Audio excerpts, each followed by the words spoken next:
اعوذ باللہ من الشیطان الرجیم بسم اللہ الرحمن الرحیم یا ایہا الذین آمنوا لا تقربوا الصلاة وانتم سکارى حتى تعلموا ما تقولون ولا جنوبا إلا عابري سبيل حتى تغتسلوا وإن كنتم مرضى أو على سفر أو جاء أحد منكم من الغائط أو لامستم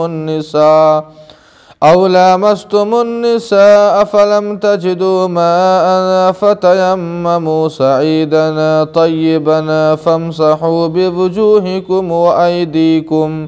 ان اللہ کان عفوا غفورا۔ اے ایمان والو، جب تک نشے کی حالت میں رہو نماز کے قریب بھی نہ جاؤ، یہاں تک کہ جو منہ سے کہتے ہو اسے سمجھنے لگو، اور حالت جنابت میں بھی نہیں، یہاں تک کہ غسل کر لو،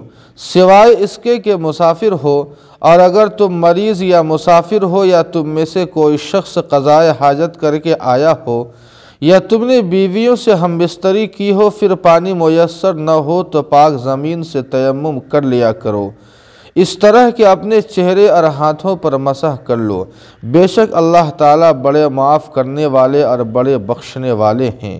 ناظرین کرام، اس آیت کریمہ میں اللہ تعالیٰ فرماتے ہیں کہ نشے کی حالت میں نماز نہیں پڑھنی چاہیے۔ جب نشہ اتر جائے اور انسان اپنی گفتگو کا معنی اور مطلب سمجھنے لگے تب انسان نماز پڑھے۔ دراصل یہ آیت اس وقت نازل ہوئی جب شراب حرام نہیں ہوئی تھی، اور اس آیت کے پس منظر میں مفسرین نے لکھا ہے کہ حضرت عبد الرحمن بن عوف رضی اللہ عنہ نے چند صحابہ کرام کی دعوت کی۔ چونکہ اس وقت شراب حرام نہیں ہوئی تھی، اس لیے شراب کا بھی انتظام تھا۔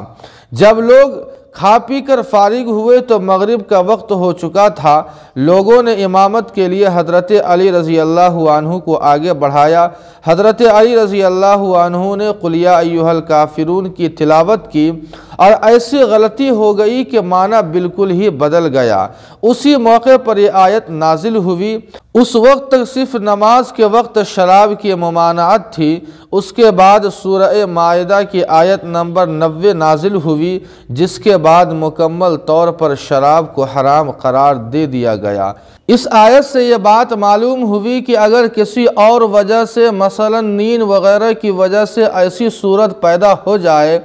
کہ آدمی کو اپنی زبان پر بھی قابو نہ رہے، تو پھر ایسی حالت میں انسان کو نماز سے احتراز اور پرہیز کرنا چاہیے۔ آگے اللہ تعالیٰ نے بیان فرمایا کہ اگر کسی آدمی کو غسل کی ضرورت پیدا ہو جائے تو جب تک غسل نہ کر لے تب تک نماز نہ پڑھے،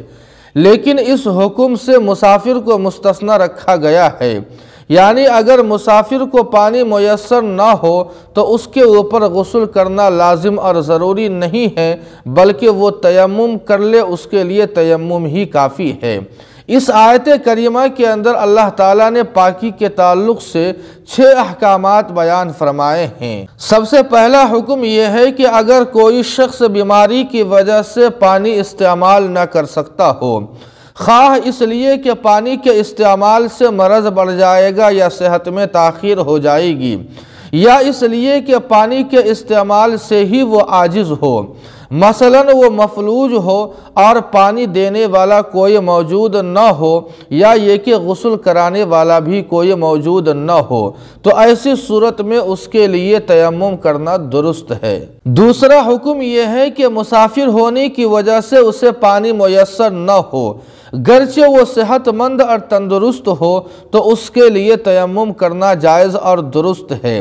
اور تیسرا حکم یہ ہے کہ تیمم یہ وضو کا نائب ہے، لہٰذا اگر کوئی شخص پیشاب یا پیخانہ کر کے آیا ہو یا اور کسی وجہ سے اس کا وضو ٹوٹ گیا ہو اور پانی نہ ہو، یا پانی تو موجود ہے لیکن پانی کے استعمال پر ہی وہ قادر نہیں ہے، تو ایسی صورت میں اس کے لیے تیمم کرنا جائز اور درست ہے۔ اور چوتھا حکم یہ ہے کہ انہی آزار کی بنا پر غسل کی جگہ تیمم بھی کافی ہو جاتا ہے،